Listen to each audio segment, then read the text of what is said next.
नमस्कार, आप सभी का स्वागत है ग्रामीण शोधकर्ताओं पर आधारित इस खास कार्यक्रम में जिसका नाम है ग्रामीण शोधशालाएं। मैं हूं आपके साथ नमिता सचदेवा। इस कार्यक्रम के माध्यम से हम आपको मिलवाते हैं ऐसे शोधकर्ताओं से जो कृषि और इससे जुड़े क्षेत्रों में अनोखे शोध कार्यों से सभी का ध्यान अपनी ओर आकर्षित करते हैं।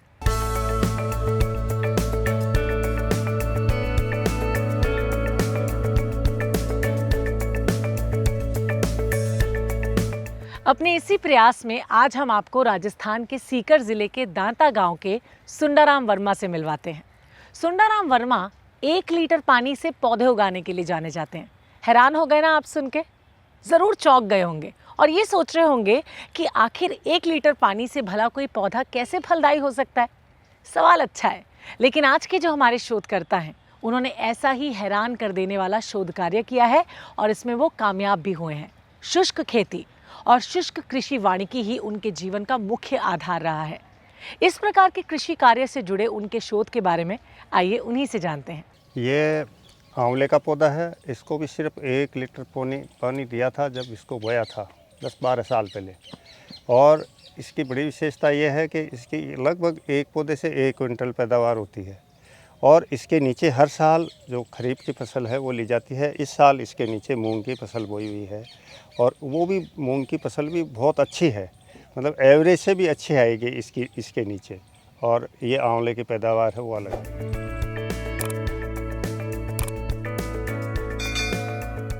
सन 1971 में विज्ञान के छात्र के रूप में बीएससी उत्तीर्ण होने के बाद श्री सुंडाराम वर्मा खेती के कार्य से जुड़ गए। बेहतर शिक्षा ग्रहण करने के बाद भी सुंडाराम ने ना तो कोई नौकरी की और ना ही कभी नौकरी करने की इच्छा जताई। अपने पुरखों की खेती को ही इन्होंने आगे बढ़ाने का फैसला किया और खेती के कार्य से जुड़ गए। संयुक्त परिवार में पले बढ़े सुंडाराम बचपन से ही परंपरागत खेती देखते हुए बड़े हुए थे।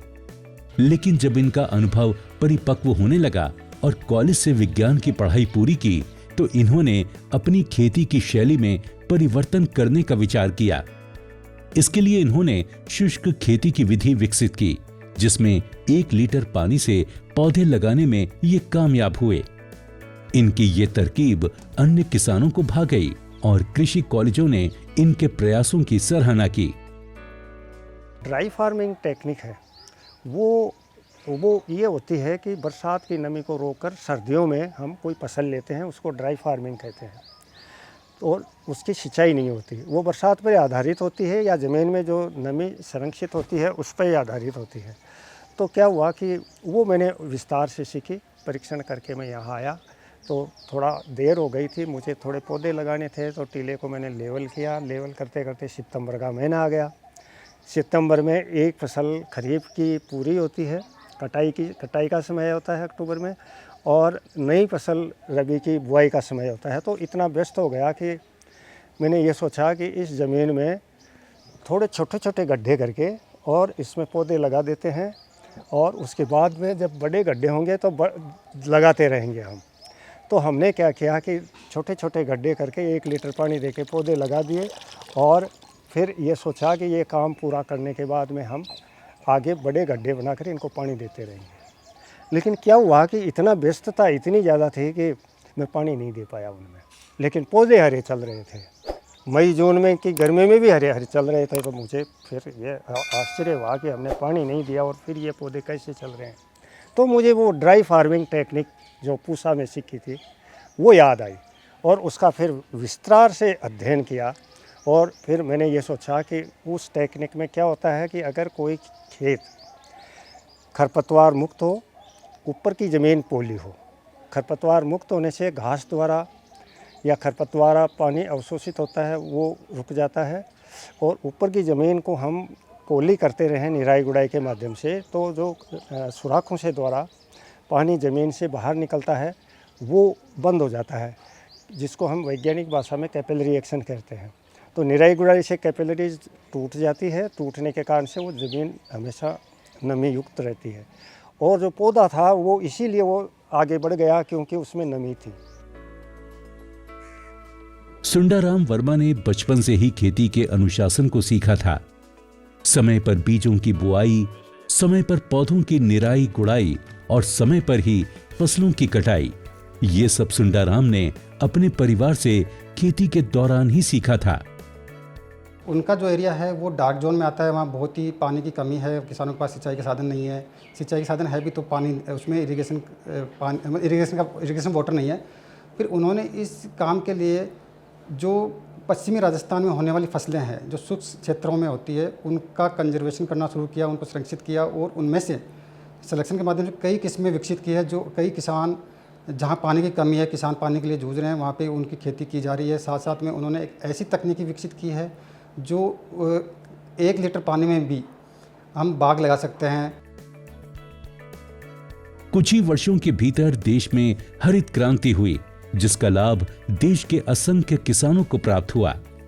सुंडाराम वर्मा भी उन्हीं किसानों में एक खुशकिस्मत वाले किसान निकले जिन्हें हरित क्रांति का लाभ मिला। उन दिनों सुंडाराम वर्मा के चाचा स्कूल में अध्यापक थे, जिससे हरित क्रांति द्वारा किसानों के लिए किए जा रहे हर एक छोटे बड़े प्रयासों के बारे में सुंडाराम को जानकारी मिलती रहती थी। विज्ञान का छात्र होने की वजह से उनकी ये समझ कम उम्र में ही विकसित हो चुकी थी, जिससे इन्होंने अपने आप को एक बेहतर किसान साबित कर दिया था। अब सुंडाराम कृषि की समस्या को बेहतर तरीके से समझने लगे थे और उसके समाधान के लिए तरह तरह के प्रयास भी कर रहे थे।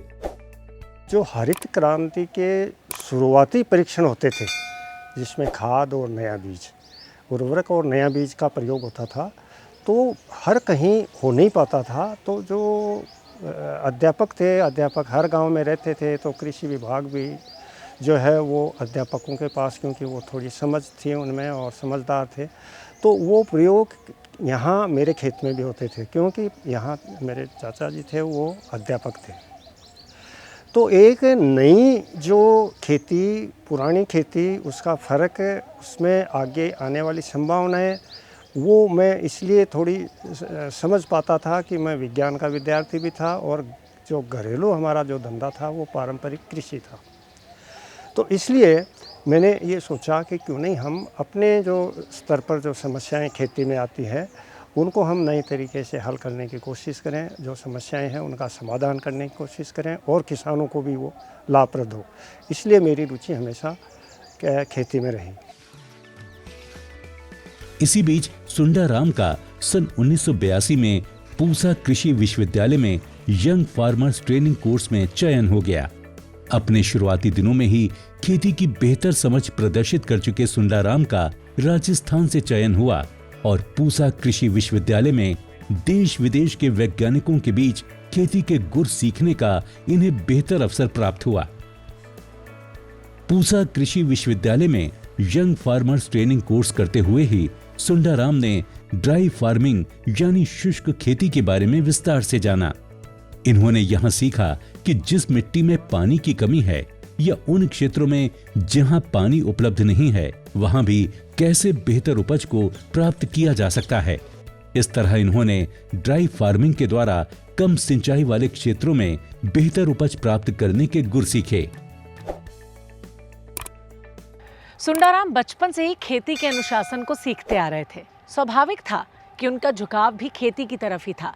विज्ञान में स्नातक करने के बाद भी उनका नौकरी की ओर झुकाव न होना इस बात की ओर इशारा करता है कि ज़रूरी नहीं है कि बेहतर शिक्षा प्राप्त करके ही व्यक्ति नौकरी ही करे, बल्कि एक अच्छी शिक्षा प्राप्त करके इंसान एक अच्छा कृषक भी बन सकता है और बेहतर जिंदगी जी सकता है। समाज के युवाओं के लिए एक प्रेरणा बन सकता है। सुंडाराम ने भी एक ऐसी ही मिसाल पेश की। हम सभी जानते हैं कि देश का सबसे अधिक क्षेत्रफल वाला राज्य राजस्थान में पानी एक बहुत बड़ी समस्या है। ऐसे में सुंडाराम वर्मा द्वारा शुष्क खेती से जुड़ा शोध कार्य किसानों के लिए बहुत ही फायदेमंद रहा है।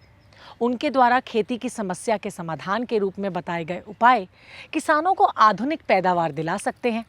आइए सुंडाराम वर्मा द्वारा बताए गए कुछ ऐसे ही समाधानों के बारे में कार्यक्रम में आगे जानते हैं। बेहतर खेती के लिए ये जरूरी है कि खेतों में नमी बनी रहे, वो खरपतवार से मुक्त हो। इसके कैपिलरी एक्स को मिटाना होता है। इसके लिए खेतों की गहरी जुताई करनी होती है ताकि खरपतवार जमीन के अंदर चला जाए। ऐसा होने से पौधों के विकास की पूरी संभावना बनी रहती है। आइए इस प्रकार की खेती के बारे में विस्तार से सुंदराम जी से जानते हैं। एक तकनीक विकसित की 10 साल के लंबे प्रयोगों के बाद में कि जब भी पहला मानसून आता है जुलाई में और खरपतवार उग चुकी होती है, उसके बाद में खरपतवार को हटाने के लिए एक गहरी जुताई करते हैं जहां हमें पौधे लगाने हैं और उस खेत को पड़ा रहने देते हैं। खेत को अवशोषित करने की क्षमता बढ़ जाती है। उसके बाद में जब आखिरी मानसून होता है, आमतौर पर सितंबर में होता है राजस्थान में, तो आखिरी मानसून के बाद में एक गहरी जुताई और की, तो दूसरी गहरी जुताई करने से क्या होता है कि एक तो बची कुची खरपतवार भी नष्ट हो जाती है और जो कैपिलरी होती है वो भी टूट जाती है। तो उस खेत में हमेशा नमी बनी रहती है। जैसे ही दूसरी जुताई करते हैं सितंबर में, उसके तुरंत बाद एक 4 या 5 इंच लंबा चौड़ा लेकिन 1.5 फीट गहरा गड्ढा खोदते हैं और उसमें तुरंत पौधा लगाते हैं। पौधा जब लगाते हैं तो 10 इंच थैली का पिंड होता है, 2 इंच और मिट्टी डाल देते हैं तो 1 फीट नीचे का जो गड्ढे का जो हिस्सा है वो पौधा लगाने में कवर हो जाता है और 1.5 फीट में से बाकी 6 इंच पौधा जो गड्ढा बचता है ऊपर खाली जगह, उसमें 1 लीटर पानी या कोई 2 ml कोई भी इंसेक्टिसाइड डाल देते हैं ताकि कोई दीमक या कोई कीड़ा नहीं काटे। फिर क्या करते हैं कि 3-4 दिन बाद में उस गड्ढे के अंदर जो 2 इंच मिट्टी ज़्यादा डाल रहे हैं हम, उसकी निराई गुड़ाई कर देते हैं ताकि गड्ढे की कैपिलरी भी ब्रेक हो जाए, वो टूट जाए और उसमें हमेशा नमी बनी रहे। उसके बाद में अगले मानसून तक कोई पानी देने की ज़रूरत नहीं है। मई जून के महीने में भी ये स्थिति दिखेगी कि ये पौधे इतने हरे और अच्छी बढ़वार के साथ दिखेंगे कि कोई झील के किनारे खड़े हैं। शुष्क खेती की तकनीक को अपनाते हुए सुंदराम वर्मा ने अब तक पौधों की 400 से अधिक किस्मों का विकास भी किया है। ये पौधे कम पानी में बेहतर उपज देते हैं। इनमें कीट रोधक क्षमता अधिक होती है। इतना ही नहीं, इन पौधों की मांग पंजाब, हरियाणा, तमिलनाडु, गुजरात, आंध्र प्रदेश, महाराष्ट्र के किसानों में भी बहुत अधिक देखने को मिलती है। सुंदराम द्वारा विकसित किए गए पौधों में बाजरा, मूंग, चौला, ग्वार, मोठ, प्याज, मिर्च, गोभी, सरसों, धनिया, मेथी और काबुली चना जैसी फसलें प्रमुख हैं। इनके द्वारा विकसित की गई बाजरा की फसलों में ज्यादा गुण देखने को मिलता है। इस किस्म की फसलों की ये विशेषता है कि ये कम या अधिक, यहाँ तक कि अकाल वाली स्थिति में भी मौसम के अनुकूल खुद को ढाल लेती हैं और बेहतर पैदावार देती हैं। जब पौधा लगाते हैं हम मानसून में, तो जब पानी मानसून का बरसता है तो उससे क्या होता है कि जो सबसे ज़्यादा नमी होती है वो ऊपर होती है, तो पौधे की जड़ें ऊपर ही विकसित होती है और जब पोषक तत्व भी ऊपर ही होते हैं ज़्यादा, तो अधिकतर पोषक तत्व और नमी ज़्यादा होने के कारण से ऊपरी स्तर पर विकसित हो जाएंगी और जब बरसात जाएगी तो ऊपर की ज़मीन पहले सूखेगी, पौधे की जड़ें भी वहीं हैं, तो अगर या तो पानी दो नहीं तो वो पौधा मर जाएगा। इस तकनीक में क्या होता है कि एक तो आगे सितंबर के आगे थोड़ी ठंड आ जाती है, तो उससे क्या होता है कि ऊपर की ज़मीन तो सूखती है लेकिन नीचे नमी ज़्यादा है, तो पौधे की जो जड़ें हैं वो नीचे की ओर विकसित हो जाती है और वो पौधा कभी भी बाद में मरता नहीं है। इसमें छायादार पौधे, चारे वाले पौधे, इमारती लकड़ी वाले पौधे, ये सब तरह के पौधे जो हैं वो लगा सकते हैं। अब सुंदराम ने शुष्क खेती की जगह शुष्क कृषि वानिकी पर जोर देना आरंभ कर दिया है। अपने इस प्रयास में अब तक 50,000 से ज्यादा पौधे लगाए हैं, जिनमें ज्यादातर फलदार पौधे हैं। अपनी खेती का विस्तार करते हुए सुंदराम ने गौशाला की जमीन, स्कूल की जमीन और पंचायत की जमीन, वाटरशेड क्षेत्रों की जमीन, यहाँ तक कि वन विभाग की जमीन जैसी अनेक सरकारी और गैर सरकारी जमीनों पर भी मात्र 1 लीटर पानी की मदद से पौधे लगाने में कामयाबी हासिल की है। आज सुंदराम के निरंतर प्रयासों का ही नतीजा है कि 1000 कुंटल हरा चारा आवारा पशुओं के लिए उपलब्ध होता है। हम क्या करते हैं कि ज़मीन के एक हिस्से को रोटेशन में परत छोड़ते हैं और उसमें जो घास उगता है वो उसमें अपनी गाय वगैरह वो छोड़ देते हैं, तो वो चरती रहती है हमें अलग से डालना नहीं पड़ता, वो आराम से चरती रहती है। और इसमें कई तरह के घास होते हैं, तो जो गायों के लिए जो न्यूट्रिएंट्स होते हैं वो भी मिल जाते हैं। अलग अलग घासों में अलग अलग तरह के होते हैं, और उनका गोमूत्र और जो गोबर है वो इसी में गिर जाता है, तो गिरता रहता है, तो ये ज़मीन काफ़ी उपजाऊ हो जाती है। मैं 8-10 साल से इसमें बुआई कर रहा हूँ। ये ज़मीन गौशाला की है। इसमें जो पौधे हैं उनकी पत्तियाँ तो गौशाला की गायों के काम में आती है, और ये मैं बाड़ कर देता हूँ। और इसमें जो फसल होती है वो 1 हेक्टेयर में 8-10 कुंटल अनाज की होती है, वो देख रेख की मैं ले जाता हूँ। सुंडाराम के इन प्रयासों की चर्चा आसपास के किसानों में जोर शोर से होने लगी। इसी बीच सृष्टि नामक संस्था के प्रयासों से दुर्गापुरा में एक कार्यशाला आयोजित की गई, जहां एक किसान के रूप में सुंडाराम ने भी भाग लिया। यहां इनके द्वारा किए गए प्रयासों को खूब वाहवाही मिली। इस तरह सृष्टि संस्था के माध्यम से सुंडाराम को देश विदेश में आयोजित होने वाले अनेक समारोहों और कार्यशालाओं में भाग लेने और अपने शोध कार्यों को लोगों के बीच साझा करने का अवसर मिला। सृष्टि संस्था के माध्यम से मुझे एक इंटरनेशनल अवार्ड मिला एग्रो बायोडाइवर्सिटी का, क्योंकि मैंने वो काफ़ी अच्छा काम किया था। अच्छी क्वालिटी थी, जो मिर्च की वैरायटी थी वो हाईएस्ट 3 कलर वैल्यू वाली मिर्चों में थी, तो वो मिर्च भी अच्छी थी, तेल की मात्रा उसमें ज़्यादा बहुत अच्छी थी। मैं स्पाइसेस बोर्ड का मेंबर बना 1984-85 में, तो इन किस्मों की जांच करवाई, तब ये पता चला कि इनमें बहुत अच्छी गुणवत्ता है, पैदावार तो अच्छी थी। आने वाले वर्षों में सुंडाराम को अनेक पुरस्कारों और सम्मानों से सम्मानित किया गया।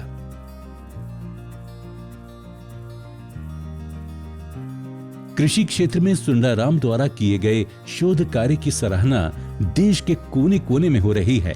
अनेक कार्यशालाओं में इन्हें आमंत्रित किया जा रहा है और युवा किसानों को इनसे हुनर सीखने का अवसर प्रदान किया जा रहा है। अभी हमारी कॉलेज के यहाँ 4th ईयर चल रहा है, जिसमें हमें विलेज अटैचमेंट दिया गया है, जिसमें मेरे फ्रेंड है उनको भी सुंडाराम जी को अलॉट किया गया है। खुशकिस्मती से हम यहाँ पे बहुत सारी टेक्निक सीख रहे हैं। वर्तमान में सुंडाराम वर्मा कपास की एक ऐसी किस्म तैयार कर रहे हैं जो कम पानी में भी बढ़िया उपज देती है। पौधों के आसपास घास होने पर पानी के अभाव में ये घास सूख जाती है, लेकिन पौधों पर इसका कोई बुरा असर नहीं पड़ता। कपास की इस किस्म में कीट एवं रोग का प्रकोप न के बराबर देखने को मिलता है। ये कपास की एक देसी वैरायटी है जो हर साल यही वैरायटी चलती रहती है, और ये हर जगह उपलब्ध है। और इसकी एक विशेषता ये है कि ये इसमें रोग और कीट नहीं लगते, और बाकी कहीं इसकी पैदावार नहीं ली जाती है। 1 लीटर पानी से पौधे लगाना अब सिर्फ एक मुहावरे जैसा वाक्य नहीं रह गया था, बल्कि एक हकीकत बन गया था। जो किसान ये सुनकर दांतों तले उंगलियां दबा लेते थे, अब सुंडाराम वर्मा के हुनर का लोहा मानकर उनसे खेती से जुड़ी जानकारी लेने लगे। जी हाँ, सुंडाराम वर्मा ने अपने इस हुनर को यहीं तक सीमित नहीं रखा, बल्कि उन्होंने इसे आगे बढ़ाते हुए पौधों की अनेक किस्मों का विकास भी किया। सुंडाराम ने न केवल पारंपरिक रूप से जुड़े पौधों की किस्मों का विकास किया, बल्कि अन्य कई प्रकार के लाभकारी कार्यों को भी उन्होंने बढ़ावा दिया। जी हाँ, इनमें पशुपालन और मधुमक्खी पालन भी प्रमुख रूप से रहे हैं। किसानों की आय के सहायक के तौर पर रहे ये कार्य बहुत लाभकारी रहे हैं। ऐसे में राजस्थान के युवा किसानों को मधुमक्खी पालन से जोड़ने का कार्य जो है वो सुंडाराम का एक प्रशंसनीय कार्य रहा है।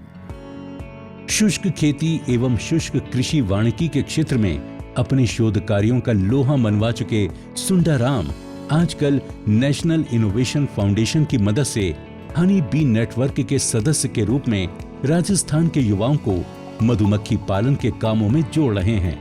ऐसे किसान जो नई तकनीकों से जुड़ना चाहते हैं, लेकिन उनके पास संसाधन नहीं होते, ऐसे नवाचारी किसानों को सुंडाराम जी तकनीकी प्रशिक्षण भी उपलब्ध करा रहे हैं। अब तक कृषि के नए प्रयोगों को आजमाने वाले 10,000 किसानों को सुंडाराम प्रशिक्षण प्रदान कर चुके हैं और उन्हें बेहतर पैदावार प्राप्त करने के गुर भी सिखा चुके हैं। इनमें से कुछ किसानों ने हमें बताया। ये जो बाढ़ लगी हुई है खेरी जिनको अपन बोलते हैं इन पौधों को, तो अगर यहाँ फेंसिंग लगाएं इतनी दूर में ही तो कम से कम 3 लाख रुपए खर्च हो, और ये बिना कोई पैसे खर्च किए इतनी अच्छी फेंसिंग की है, इसमें कोई जानवर क्या, इसमें कबूतर भी नहीं घुस सकता, ऐसी बिना पैसे की, और इससे पर्यावरण भी सुधार हो, हरियाली भी रहे, ऐसी फेंसिंग इन्होंने तैयार की है। पिछले कई वर्षों से अलग अलग संस्थानों में सलाहकार पद पर कार्य करते हुए सुंदराराम ने किसानों की सैकड़ों समस्याओं का समाधान किया है और उन्हें शुष्क खेती के माध्यम से बेहतर पैदावार का हुनर सिखाया है, ताकि देश के अकालग्रस्त इलाके में रहने वाले किसान भी फसलों की अच्छी पैदावार कर देश में अन्न की कमी को दूर कर सकें और अपने समाज को एक सुखी समाज के रूप में परिवर्तित कर सकें। 1 लीटर पानी से रेगिस्तान हरियाली में बदल सकता है और इस पर हमें और काम करने की ज़रूरत है। ऐसे शोधपरक किसान का सम्मान देश के उन सैकड़ों किसानों का सम्मान है जो पूरी निष्ठा और समर्पण से देश के खाद्यान्न उत्पादन को बढ़ावा देने में निरंतर जुटे हुए हैं। खेती हमारी जरूरतों को पूरा करती है। किसानों की मेहनत से समाज से कुपोषण मिटता है, हर इंसान की थाली में पोषण युक्त आहार पहुंचता है।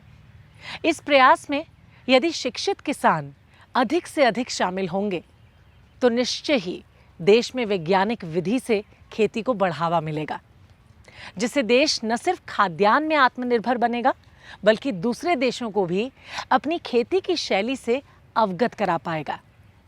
जैसा कि हमारे किसान सुंदराराम वर्मा ने न केवल अपने शोध से एक शुष्क खेती का विकास किया, बल्कि उन्होंने समाज में प्रतिष्ठा भी पाई, एक मुकाम हासिल किया, दूसरों के लिए वो प्रेरणा बने।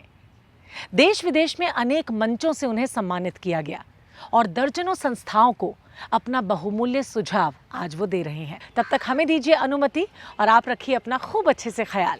नमस्कार।